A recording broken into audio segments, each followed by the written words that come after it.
আসসালামু আলাইকুম। রংধনু সম্ভার পেজ থেকে সবাইকে জানাই স্বাগতম। আমাদের কাছে দিনের পর দিন আমরা ক্যালসিয়ামের ঘাটতিগুলো লক্ষ্য করতে পারছি। আর ক্যালসিয়ামের ঘাটতিটা কেমন হতে পারে, যেমনটা আমাদের গাছের পাতাগুলো লাল হয়ে যাওয়া, গাছের দিনের পর দিন গাছগুলো নেতিয়ে পড়া, গাছগুলো নিচের দিকে ঝুঁকে যাওয়া, এছাড়াও গাছের মধ্যে কোনো প্রকার পুষ্টি প্রোটিন না থাকা।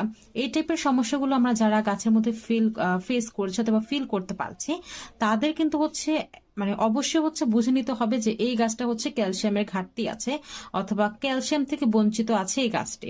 এখন ক্যালসিয়ামের যদি ঘাটতি থাকে অথবা ক্যালসিয়াম যদি গাছের মধ্যে একেবারে প্রপারলি না থাকে, সেক্ষেত্রে কিন্তু এই সমস্যাগুলো দেখা দেয়।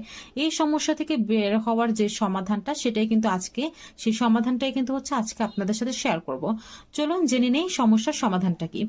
যদি আমাদের গাছে প্রচুর পরিমাণে ক্যালসিয়ামের ঘাটতি থাকে অথবা কোনোভাবে যদি ক্যালসিয়াম না পায় প্রপারলি গাছটা, সেই গাছ কিন্তু কোনোভাবেই সতেজ থাকবে না। এর পাশাপাশি গাছের পাতাগুলো দিনের পর দিন লাল অথবা হলুদ বর্ণ ধারণ করবে, যার ফলে আমাদের গাছের যে একটা নিজস্ব একটা সতেজতা আছে, নিজস্ব একটা সৌন্দর্য ভাব আছে, সেগুলো দিনের পর দিন হারিয়ে ফেলবে।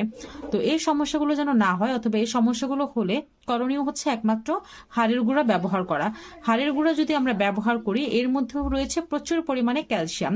প্রচুর পরিমাণ ক্যালসিয়ামের উপস্থিতির কারণে আমাদের গাছের মধ্যে এটা ক্যালসিয়ামের ঘাটতিটা পূরণ করবে। আর ক্যালসিয়ামের ঘাটতি যদি পূরণ হয়ে যায়, সেক্ষেত্রে অবশ্যই আমাদের গাছের পাতাগুলো সবুজ রাখতে সাহায্য করবে, গাছটাকে সতেজ করবে। গাছে যদি কোনো পুষ্টি প্রোটিনের ঘাটতি থাকে, সেই পুষ্টি প্রোটিনের ঘাটতিগুলো ক্যালসিয়াম যতটা পারে ততটা রিকভার করার ট্রাই করে দিবে।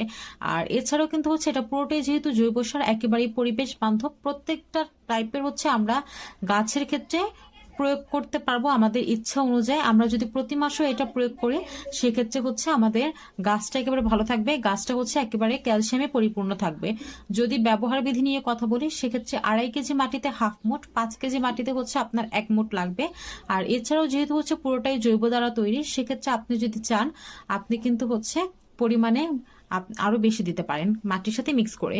একটা যখন গাছটা লাগাবেন, তখনই যদি আপনি মাটির সাথে হাড়গুঁড়ার মিশ্রণটা রাখেন, সেক্ষেত্রে কিন্তু আপনার গাছটা আরো বেশি সতেজ থাকবে, ভালো থাকবে। আশা করি সবাই বুঝতে পেরেছেন হাড়গুঁড়ার ব্যবহার বিধিটা।